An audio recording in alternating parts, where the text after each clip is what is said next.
안녕하십니까. 오늘은 보충액에 의한 재고 관리에 대해서 설명을 드리도록 하겠습니다. 지난 강의에서 로케이션 관리에 대해서 설명을 드렸는데, 로케이션 관리에는 고정 로케이션 방식과 프리 로케이션 방식이 있다고 제가 설명을 드렸습니다. 오늘 제가 설명드릴 이 보충액에 의한 재고 관리는 고정 로케이션 방식에 해당이 되겠습니다. 고정 로케이션 방식은 정해진 로케이션 공간에 한 상품이 바로 등록되는 그러한 방식이 되겠습니다. 이 고정 로케이션 방식은 한 아이템에 한 로케이션이 고정되어 있기 때문에 회사의 물동량에 따라서 물건이 이제 많은 상품들은 이제 해당되는 로케이션보다 공간이 오버되는 그런 경우가 있습니다. 정해진 공간보다도 물동량이 많은 상품에 대해서는 별도의 보충 공간을 두어서 그것을 관리한다고 했습니다. 오늘은 이제 보충 공간, 보충액에 의한 재고를 어떻게 관리를 하느냐라는 것을 설명을 드리도록 하겠습니다. 이 보충액에 의한 재고 관리는 굉장히 물류센터에서 중요한 물류의 전략이라고 말씀드릴 수가 있습니다. 제가 그 중요성을 설명하기 위해서 간단하게 하나 설명을 드리자면, 물류에서 SCM이라는 용어가 있습니다. Supply Chain Management. SCM이란 것은 하나의 어떤 물류센터의 전략이라기보다는 회사의 경영 전략이라고 말씀드릴 수 있습니다.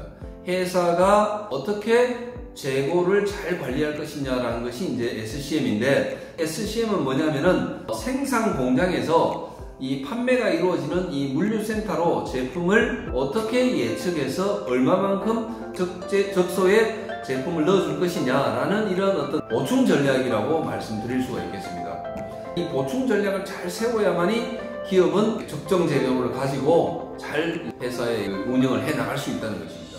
그와 같이 이제 이 물류센터에서는 보충액에 의한 재고 관리를 잘 해야 된다는 것입니다. 그러면 이제 물류센터 안에서는 어디에서 어디로 이제 보충을 해주느냐 했을 때는 보관렉이라는 것이 있고 피킹렉이라는 것이 있습니다. 이 보관렉에서 이 피킹렉으로 재고를 얼마만큼 잘 공급해 주느냐, 보충해 주느냐라는 것이 중요하다는 것입니다. 보충액의 중요성을 한 가지 예를 들어서 설명을 드리자면은, 선진화된 매장이 있고 그리고 선진화되지 않은 매장이 있는데, 선진화된 이 유통 매장은 어떤 것이 있냐면 우리가 잘 가는 편의점이 있습니다. 이 편의점은 매장에 들어가면 내가 찾고자 하는 물건들을 쉽게 찾을 수 있으며 많은 상품들이 가지런히 정리가 되어 있습니다. 이러한 곳은 이제 바로 선진화된 유통 매장인데, 이러한 유통 매장의 특징이 뭐냐면은 우리가 눈에 보이지는 않지만은 편의점 뒤에 보면 보충 공간이 있습니다. 이 보충 공간을 일반적으로 또 후방 공간이라 하는데, 이 후방 공간에서 매장으로 부족한 제품을 수시로 보충을 해주게 됩니다. 보충 구역과 판매 매장이 잘 구성되어져서 이 보충 전략이 잘 이루어질 때 선진화된 유통 매장이 됩니다. 과거에, 지금은 많이 없어졌지만은 구멍가게 같은 마트 같은 데가 있습니다. 이런 데의 특징이 뭐냐면은 별도의 보충 구역과 이 판매 구역이 나누어져 있지 않습니다. 제품이 이제 낱개와 박스가 혼재되어 있으며 상품의 종류는 많지 않으면서 천장 높이 이렇게 막 제품들이 보관이 되어 있습니다.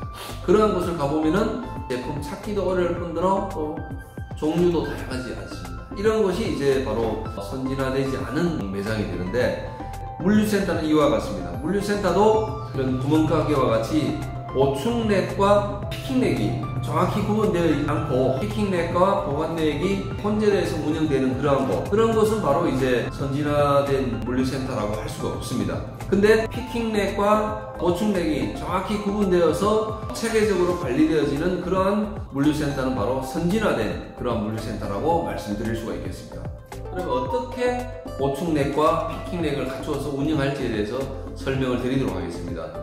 우리가 고정 로케이션 방식에서는 A그룹, B그룹, C그룹으로 이제 물동량이 어디서 구분이 된다 했는데, 물동량이 많은 A그룹에 대해서 설명을 드리도록 하겠습니다. A그룹의 상품은 주로 이제 물동량이 많기 때문에 팔레트랙으로 제품이 보관되어지고 있습니다.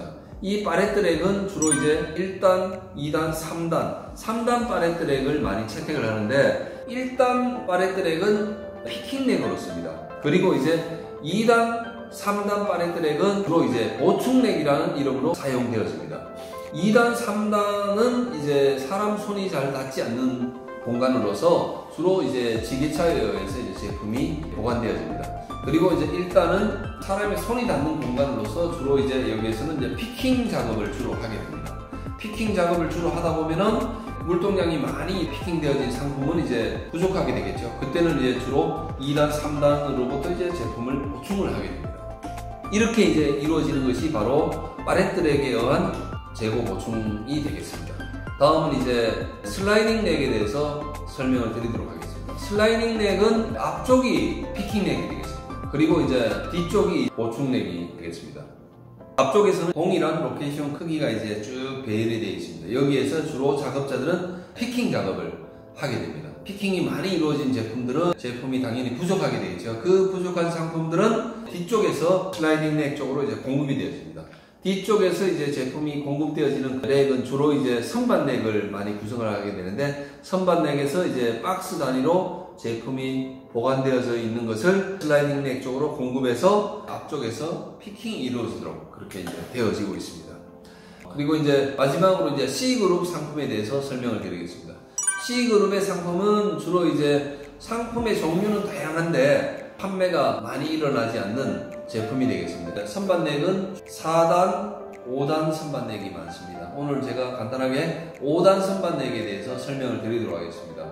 5단으로 이제 구성된 이 선반넥에서 1단부터 3단까지는 주로 이제 피킹 넥이 되겠습니다. 그래서 여기에서는 작업자들이 고객 주문에 의한 이제 피킹 작업을 합니다. 그리고 4단, 5단은 부족한 상품에 대한 보충 넥이 되겠습니다.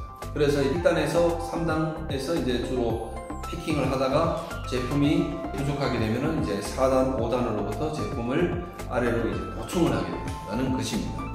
오늘 제가 이제 이렇게 세 가지에 대해서 설명을 드렸습니다. 팔렛 넥과 슬라이딩 넥과 선반 넥, 이것을 이제 어떻게 보충을 해서 작업을 할 것이냐에 대해서 간단하게 이제 설명을 드렸습니다. 피킹 작업이 끝나면은 또 반드시 이루어져야 될 것이 뭐냐면 이제 보충 작업이라는 것을 해야 됩니다. 되도록이면 이제 피킹 작업 중에는 보충 작업이 많이 일어나지 않도록 이렇게 해야 됩니다. 그러기 위해서는 피킹 작업이 끝나면은 반드시 이제 전 상품에 대해서 보충 작업을 실시해 줘야 됩니다. 그렇게 해서 이제 다음날 피킹 작업을 할 때에 작업자들이 이제 최적의 환경에서 피킹 작업이 이루어질 수 있도록 전 상품에 대해서 피킹 작업을 실시하고, 그리고 또 피킹 구역에 있는 이 상품들이 피킹하기 좋도록 박스를 뜯거나 아니면 상품을 가지런히 정리하는 그런 작업을 보충 작업 시간에 실시하는 것이 바람직하다고 말씀드릴 수가 있겠습니다. 오늘은 이제 보충 넥에 의한 재고 관리를 여러분께 설명을 드렸습니다.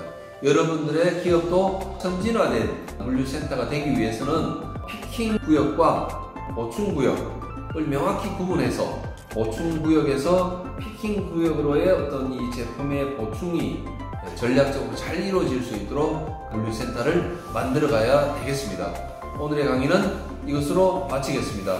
강의가 좋았다면 구독과 좋아요 눌러주시기 바랍니다. 감사합니다.